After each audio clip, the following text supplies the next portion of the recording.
Welcome to news అడ్డా. నెలాఖరులో మంత్రి పదవికి అజారుద్దీన్ రాజీనామా. రాష్ట్ర మైనారిటీ సంక్షేమ శాఖ మంత్రి మహమ్మద్ అజారుద్దీన్ తన పదవికి ఈ నెలాఖరుకు రాజీనామా చేసే పరిస్థితులు కనిపిస్తున్నాయి. మంత్రిగా రాజీనామా చేస్తున్నారంటూ తెలంగాణ సచివాలయంలో ఉద్యోగులు చర్చించుకుంటున్నారు.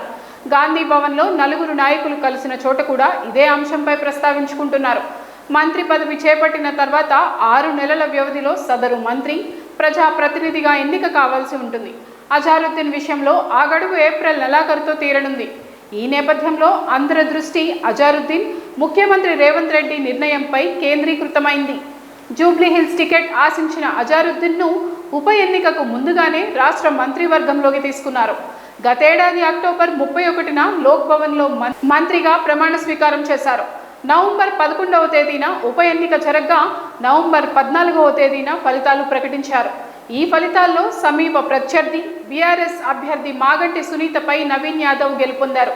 అజారుద్దీన్ కూడా నవీన్ యాదవ్ గెలుపు కోసం ప్రచారం నిర్వహించి ముస్లిం ఓట్లు కాంగ్రెస్ వైపు వచ్చేలా చేశారు.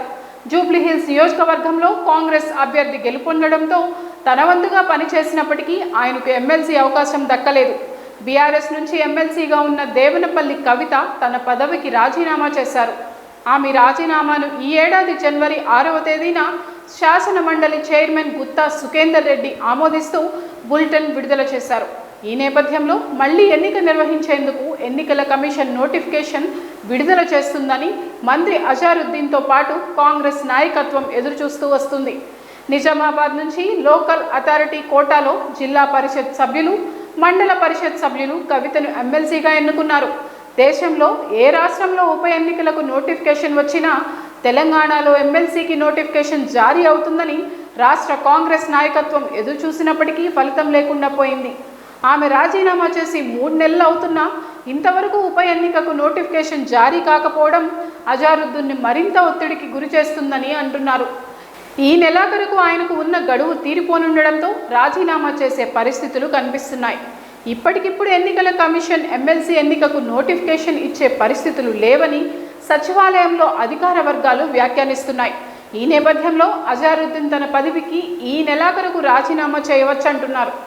ఆ తర్వాత ఢిల్లీ పార్టీ పెద్దలతో ఉన్న సత్సంబంధాలు, రాష్ట్ర ముఖ్యమంత్రి రేవంత్ రెడ్డితో ఉన్న అనుబంధం బట్టి రెండోసారి మంత్రిగా ప్రమాణ స్వీకారం చేయవచ్చనే వాదన కూడా తెర మీదకు వచ్చింది. ఢిల్లీ పెద్దల నుంచి ఆశీస్సులు లేకపోయినా, ముఖ్యమంత్రి పిసిసి అధ్యక్షుడి సహకారం లేకపోయినా రెండోసారి మంత్రిగా ప్రమాణ స్వీకారం చేసే పరిస్థితి ఉండకపోవచ్చనే చర్చ కూడా కాంగ్రెస్ వర్గాల్లో నడుస్తుంది. రెండోసారి మంత్రిగా ప్రమాణ స్వీకారం చేస్తారా అంటే అవుననే విధంగా పరిస్థితులు ఉన్నాయని సీనియర్ నాయకులు వ్యాఖ్యానిస్తున్నారు. స్పష్టత రావడానికి మరో 3 వారాల వరకు వేచి చూడాల్సి ఉంటుందంటున్నారు.